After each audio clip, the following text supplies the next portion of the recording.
Hello, scholars, and welcome back to our reading of The Tale of Despereaux. Here's a recap before we get started for today.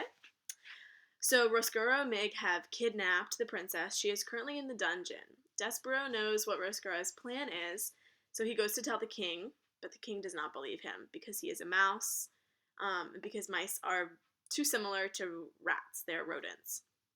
So, Despereaux realizes that if the princess is going to be saved, he's going to have to do it. So he goes to the threadmaster and gets a spool of red thread, and he is heading to the dungeon to save the princess. So we are going to see if he makes it. We are in chapter 43. What cook was stirring? That night, Despereaux rolled the thread from the threadmaster's lair, along innumerable hallways and down 3 flights of stairs. Reader, allow me to put this in perspective for you. Your average house mouse, or castle mouse, if you will, weighs somewhere in the neighborhood of 4 ounces. Despereaux, as you well know, was in no way average. In fact, he was so incredibly small that he weighed about half of what the average mouse weighs, 2 ounces. That is all. Think about that. He was nothing but 2 ounces of mouse, pushing a spool of thread that weighed almost as much as he did. Honestly, reader, what do you think the chances are of such a small mouse succeeding in his quest? Zip, zero, nada. Goose eggs. But you must, when you are calculating the odds of Mouse's success, factor in his love for the princess. Love, as we have already discussed, is a powerful, wonderful, ridiculous thing capable of moving mountains and spools of thread. Even with the love and purpose in his heart, Despereaux was very, very tired when he reached the door to the castle kitchen at midnight. His paws were shaking and his muscles were jumping, and the place where his tail should be was throbbing. And he still had a very, very long way to go, into the kitchen and down the many stairs of the dungeon, and then through some way, through the rat-filled darkness of the dungeon itself, not knowing where he was going. And oh, reader, when he stopped to consider what lay ahead of him, Despereaux was filled with an icky feeling of despair. He leaned his head against the spool of thread, and he smelled celery there, and he thought of Hovis, and how Hovis seemed to believe him in his quest. So the mouse raised his head and squared his shoulders and pushed the spool of thread forward again into the kitchen, where he saw, too late, that there was a light burning. Despereaux froze. Cook was in the kitchen. She was bent over the stove. She was stirring something. Was it sauce? No. Was it a stew? No.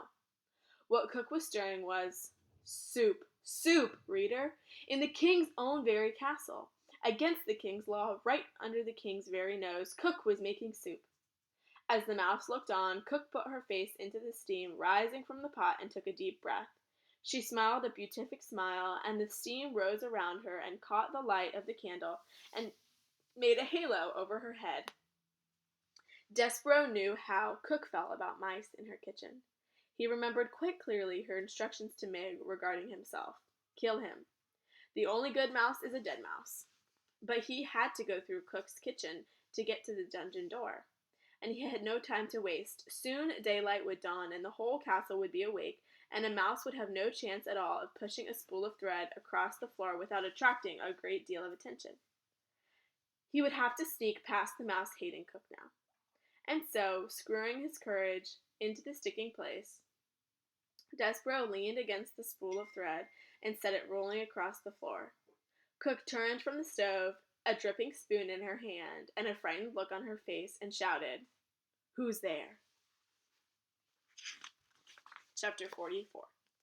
Whose ears are those? "Who's there?" shouted Cook again. Despereaux wisely said nothing. The kitchen was silent.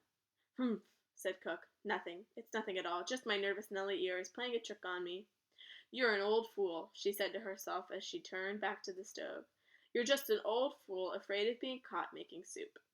Despereaux slumped against the spool of thread, and as he leaned there, his heart pounding, his paws shaking, a small, wonderful something occurred.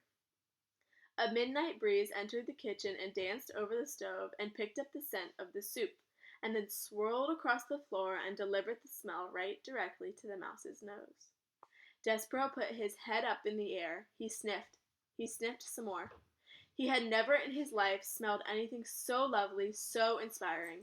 With each sniff he took, he felt himself growing stronger, braver.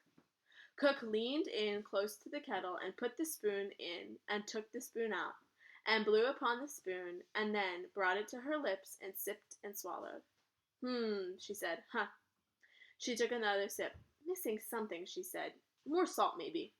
She put the spoon down and took up an enormous salt shaker and sprinkled the salt into the kitchen. And Despereaux, feeling emboldened by the smell of soup, again set to work of pushing the spool of thread. Quickly, he said to himself, rolling the spool across the floor. Do it quickly. Do not think. Just push. Cook whirled the salt shaker in her hand and shouted, Who goes there? Despereaux stopped pushing. He hid behind the spool of thread as Cook took the candle from the stove and held it up high. Humph, she said. The candlelight came closer, closer. What's this? The light came to rest directly on Despereaux's big ears, sticking up from behind the spool of thread. Ho, said Cook, whose ears are those? And the light from the candle then shone full in Despereaux's face. A mouse, said Cook, a mouse in my kitchen. Despereaux closed his eyes. He prepared for his death. He waited, reader, and waited, and then he heard the sound of laughter. He opened his eyes and looked at Cook. Ho, said Cook. Ho he, for the first time in my life, I am glad to see a mouse in my kitchen. Why, she asked, why am I glad? Because a mouse is not a king's man here to punish me for making soup, that's why. Because a mouse is not a king's man here to take me to the dungeon for owning a spoon. And a mouse. I, Cook, am glad to see a mouse. Cook's face was red and her stomach was shaking. And not just any mouse, a mouse with a needle tied around his waist, a mouse with no tail. Ain't it lovely? She shook her head and wiped at her eyes. Look, mouse, these are extraordinary times, and because of that, we must have some peace between us. I will not ask what you are doing in my kitchen, and you, in return, will tell no one what I am cooking. She turned and then went back to the stove and set down the candle and picked up the spoon and again put it in the pot of soup and took it back out and tasted the soup, smacking her lips together. Not right, she said, not quite right. Missing something still. Despereaux did not move. He could not move. He was paralyzed by fear. He sat on the kitchen floor. One small tear fell out of his left eye. He had expected Cook to kill him. Instead, reader, she had laughed at him. And he was surprised at how much that laughter had hurt. So the cook spotted Despereaux, and he thought that she was going to kill him, but she's actually happy to see him because she thought that it was a king's men and she was going to get in trouble for cooking soup. So she says, okay, Despereaux, I won't kill you and you don't tell anybody that I'm cooking soup. Chapter 45. Some soup. Cook stirred the soup and then put the spoon down and held up the candle and looked over at Despereaux. What are you waiting for? She said. Go, go, go. There will never be another opportunity for a mouse to escape from my kitchen unharmed. The smell of soup again wafted in Despereaux's direction. He put his nose up in the air. His whiskers trembled. Yes, said Cook, that is soup that you are smelling. The princess, not that you would know or care, is missing, bless her good-hearted self. And the times are terrible. And when times are terrible, soup is the answer. Don't it smell like the answer? Yes, said Despereaux. He nodded. Cook turned away from him. She put the candle down and picked up her spoon and started to stir. Oh, she said, these are dark days. She shook her head. And I'm kidding myself. There ain't no point in making soup unless others eat it. Soup needs another mouth to taste it, another heart to be warmed by it. She stopped stirring. She turned and looked at Despereaux. Mouse, said Cook, would you like some soup? And then, without waiting for an answer, she took a saucer and spooned some soup into it and set it on the kitchen floor. Come closer, she said. I don't aim to hurt you, I promise. Despereaux sniffed. The cook smelled wonderful, incredible. Keeping one eye on Cook, he stepped out from behind the spool of thread and crept closer. Go on, said Cook. Taste it. Despereaux stepped onto the saucer. Soup covered his paws. He bent his head to the hot broth. He sipped. Oh, it was lovely. Garlic and chicken and watercress, the same soup that Cook had made the day the Queen died. How is it? Asked Cook anxiously. Wonderful, said Despereaux. Too much garlic? Said Cook, wringing her fat hands. No, said Despereaux, it's perfect. Cook smiled. See, she said, there ain't a body, be it a mouse or a man, that ain't made better by a little soup. Despereaux bent his head and sipped again, and Cook stood over him and smiled, saying, I don't eat a thing, then. Is that what you're saying? It's just right? Despereaux nodded. He drank the soup in big, noisy gulps, and when he stepped out of the saucer, his paws were damp and his whiskers were dripping, and his stomach was full. Cook said to him, Not done already, are you? Surely you ain't done. You must want more. I can't, said Despereaux. I don't have time. I'm on my way to the dungeon to save the princess. Ho hee, Cook laughed. You, a mouse, are going to save the princess. Yes, said Despereaux. I'm on a quest. Well, don't let me stand in your way. And so it was that Cook held open the door to the dungeon, while Despereaux rolled the spool of thread through it. Good luck, she said to him. Good luck saving the princess.